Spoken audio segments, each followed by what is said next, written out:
I don't know if I'm the only one that has noticed this, but there has been a rise of the mamalafication of black women, or the auntie-fication of us. My mother told me and my siblings when we were young kids, before we, I remember it was when my older brother started secondary school. It was a big deal, my older brother going off to the big boy school. And my mum sat us down. She said, if you're ever in trouble out there in the real world, look for a black woman. My mum said this. My mum was raised in this country from the age of 6, the UK. She said, look for a black woman. She said, anywhere in the world, a black woman will help you. She was never wrong. Basically, we are the person to call when you're in trouble. We are not the person to call when there's a job opportunity, or being the face of magazines or the face of companies that have never had a black person be the face of. No, we are the ones to call when you are in trouble, when you are lost, you need something. Always icky when you're watching a reality show and then a man is asked, why do you like her, why do you love her? And then they're always mentioning the things that they do for them, like, oh, she makes me feel, that's not answering the question. And that is how it's been whenever there's discourse about black women. It's sort of positive discourse about black women. It's about what we do for them, what we do for people, what the people need us to do. It's all about us giving service too. It's never just positive things about us for the sake of positive things about us, purely because. And yeah, I totally made up that word mamalification, but it just reminded me of this interview. I've been thinking that we really all need a tremendous hug in the world right now. Yeah. But in our country, we need you to be mamala of the country.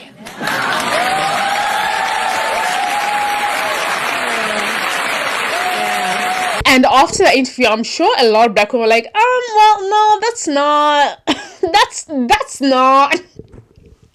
Like, no. And with the video that I just showed you before, even that is good intentions, but that's not. But anyway, put back your clothes on. Let's talk about how black women who are quote unquote the most undesirable, loud, ghetto, we are violent, all that kind of stuff, how are we suddenly that? But and in the same breath, we are the ones your kids and strangers should go up to when they're in trouble or lost. Like, that doesn't make sense. How are we both caring and all that kind of stuff, but in that same breath, this is how you describe us as?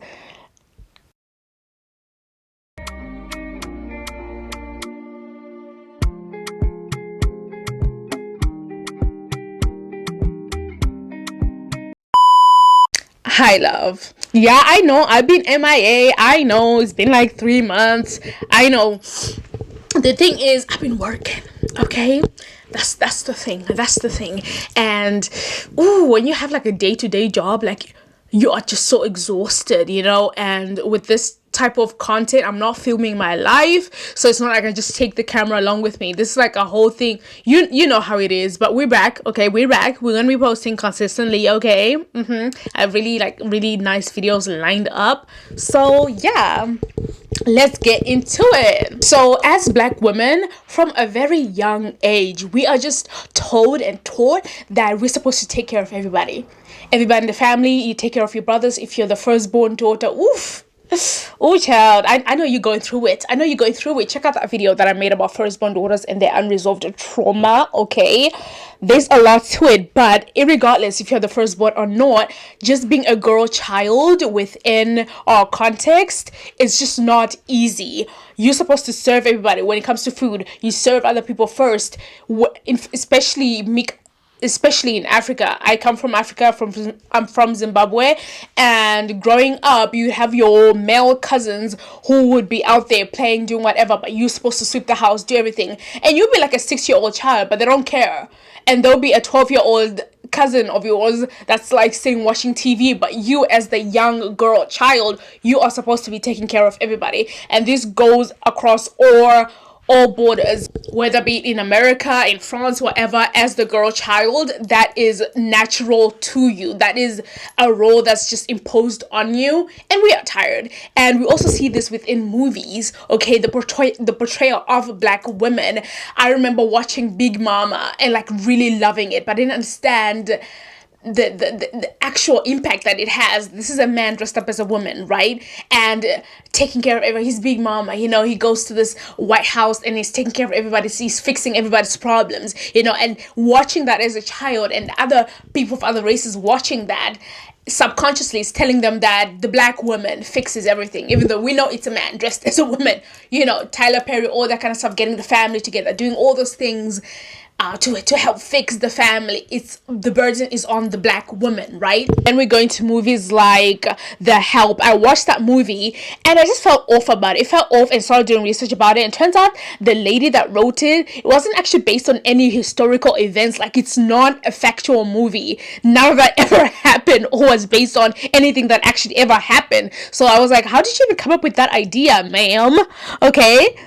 And again, what those movies reinforce, where this black woman who is a maid helping this good white person to, you know, to be successful or whatever, really reinforces to, like, oh, I resonate with this character because they are the good white people, so therefore, you know. And then they look at the people in their lives like they are supposed to serve them. They can't imagine a black person in their life not being homey and welcoming as they see on these movies. And I was thinking of other shows that show black women in this light, and I remembered Suits. I loved watching Suits, love it. But there's this character that comes on later on. Her name is Gretchen.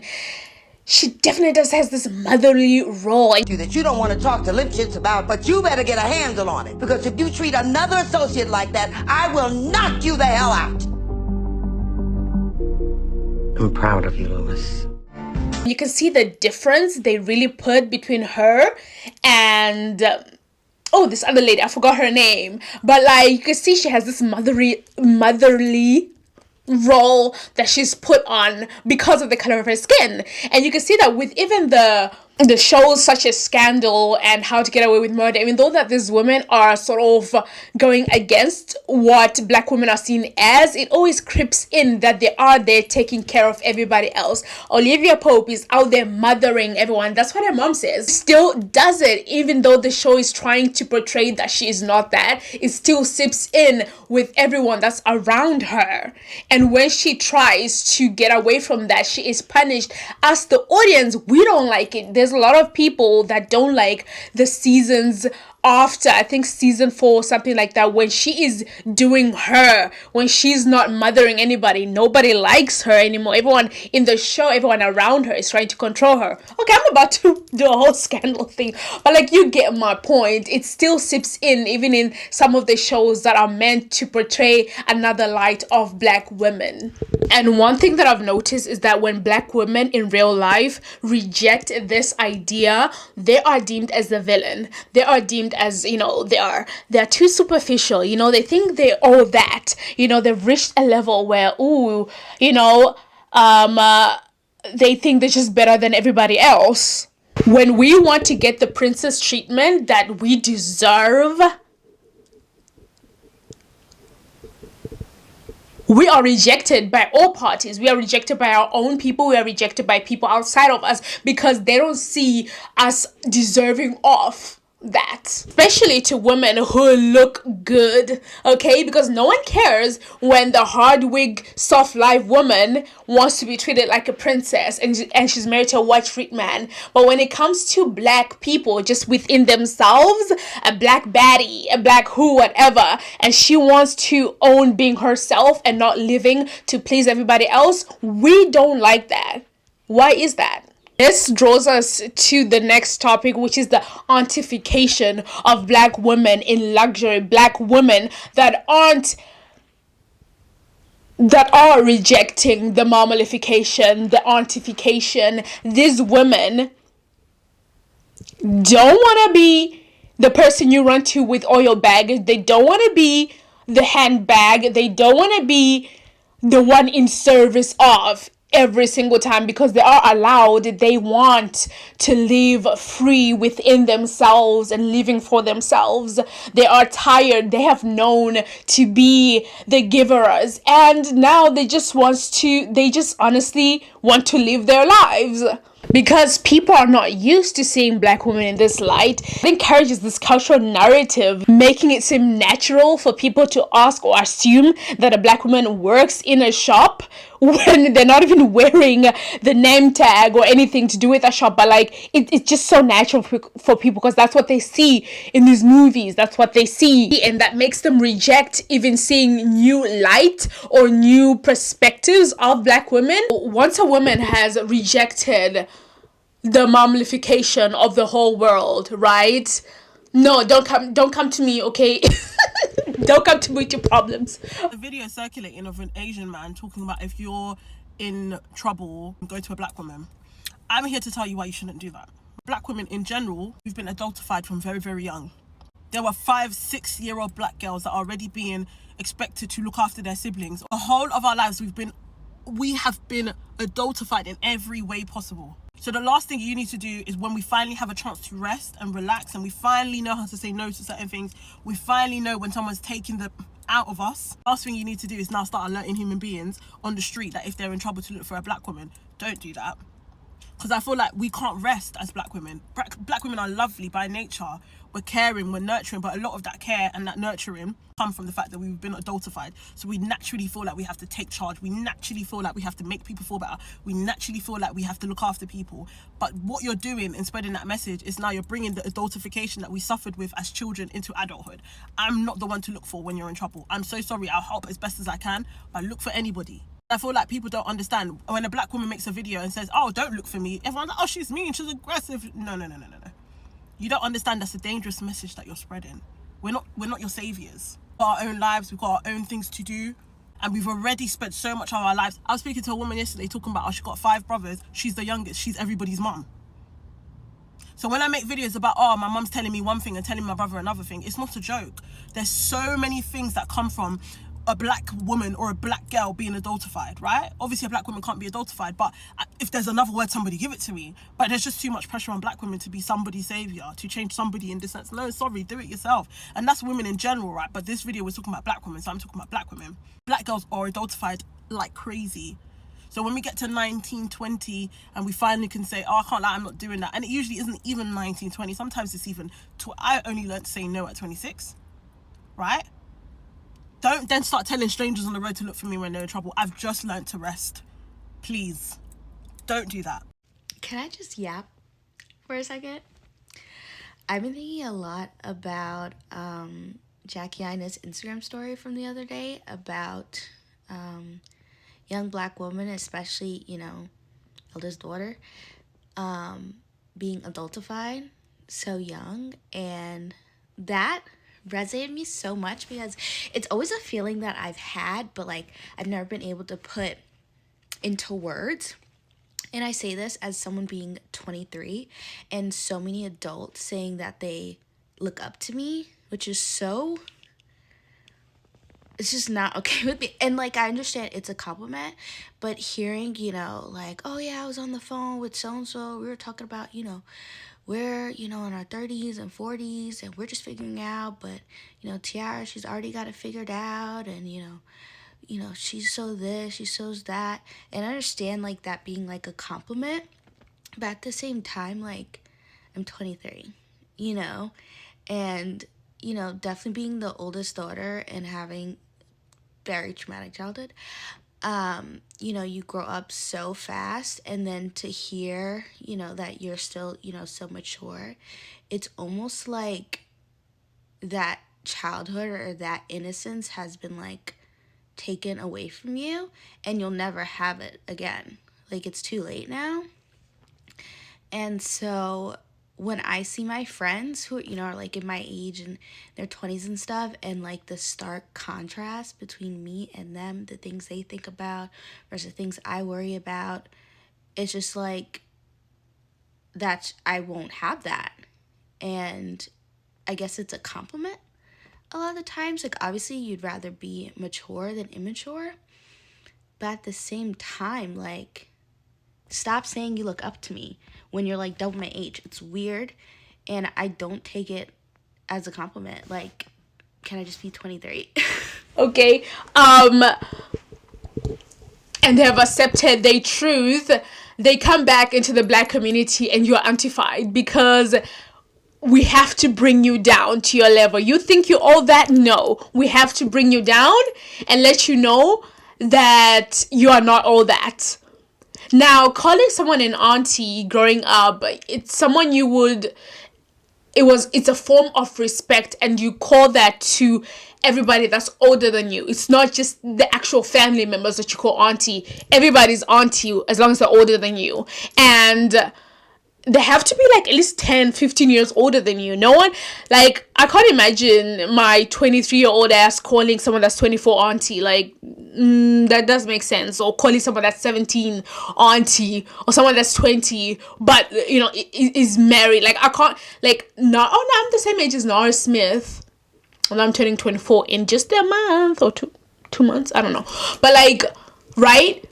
Imagine being 27 and calling Nara Smith an auntie because she has kids and she's married and all that kind of stuff. It doesn't make sense because she's still like a youth. You know what I'm saying? Like, you both are. Like, no one should be calling anybody auntie, you know? But we have now weaponized this auntie-ness in order to bring down women that we feel are doing better than us. It's our own insecurities showing up, right? Because you feel that she is doing better than you and you're not doing anything in your life. You're still at the same stage. In order to bring her down, you have to use ageism, right? Because that's one of the things that is killing us. Not really killing us, but like that's a really tough one for us Gen Z. We are so afraid of getting old that we see calling someone an auntie, which is a sign of respect to your elders, like you're an elder. We see that as like a diss, right? So in order to kind of like not directly say you an old hag, you know, to someone that's really not, we have to say auntie to someone that's younger than us but doing better than us, just to make them feel like they might be good at everything else, but at least they're failing on age. They're gonna get old. This is what I think. Okay, this is what I think how it is, right? For example, I'm the same age as Nara Smith. We both married, right? Just a scenario where I'm not married, but I'm jealous of her lifestyle. I'm jealous of everything she does, right? Instead of just like being jealous in peace, I'm gonna make sure I call her auntie so that she feels like she is old, right? So that she feels like she's all used up, right? So that I feel like I can justify not having achieved those things that she has, you know, as me retaining my youth. Did you catch it? I don't know if you caught it. I don't know if you caught what I catch English. But yeah, so all this really just doubles, especially if you are the oldest child. It really just doubles. Like the rest of the world wants to mamalify you. You take care of everybody. You know, you're the last one to eat, all that kind of stuff. You're supposed to be the main. You know, you're not the main character. You are standing there right behind the main character, and you know, you do the background work, the grind, all that kind of stuff, and you don't get praise. You don't get recognized. You can achieve so much, but your title would be Mamala. That's your title, right? You take care of everybody. Out of everything you've done, your achievements, no. You hold everyone down. You hold everyone down. Ooh, yeah. I just wanted to conclude this video by saying that black women are weak. Hold on. Black women are weak, okay? We are fragile. We are feminine. We are damsels. Okay, those are, you know, sometimes how I want to be described. Weak, fragile, damsel, shy, awkward. You know, I don't want to be just described as strong, independent. I'm none of that, okay? I had to have a whole thing with my husband. Was like, you know, yeah, and then we're gonna make the garden together, you know, because you're strong. I was like, no, I'm not strong, baby. I'm not strong. No. And because of that, my husband will never let me carry anything. Never. Because I am weak. Okay? I am weak and I need to be carried. I need to be saved. Okay? I know we're all like, oh yeah, women need to, they don't need a prince. No, I need a prince. I need my husband to do this for me, like, no. And I'm gonna make sure that when we have a child, that I let him know that motherhood is not gonna naturally come to me. So don't ask me, those women that get asked like everything, like, like, oh, so, the husband be like, so what do I do if he's crying? Like, we're doing this the first time together. I'm not, I'm as fragile as you are, just really trying to enforce it on him. Like, no, no, I'm a princess. We're gonna see how that's gonna look like when I go to Zim. But I still retain that because I'm going to Zim soon. But I still retained last time I went, like, my femininity. Like, yeah, I'm around, my African relatives, but I'm not gonna try to, show out, like, yeah, because, Murora, if you're Zim, this, like, you are the wife. Now you're supposed to, cooking and cleaning to show the grandmothers, the aunties that you are a good girl, clean up after. No. We're not doing that. I'm gonna have my nails done. So they know. Don't even ask her. And it's funny because, like, when I was, like, still in my pick me phase when I was a teen, we all been there, okay? Like, I'd always try to be that girl, like, cleaning up after everybody, there's a party, be the one that's like, no, you don't gotta do that.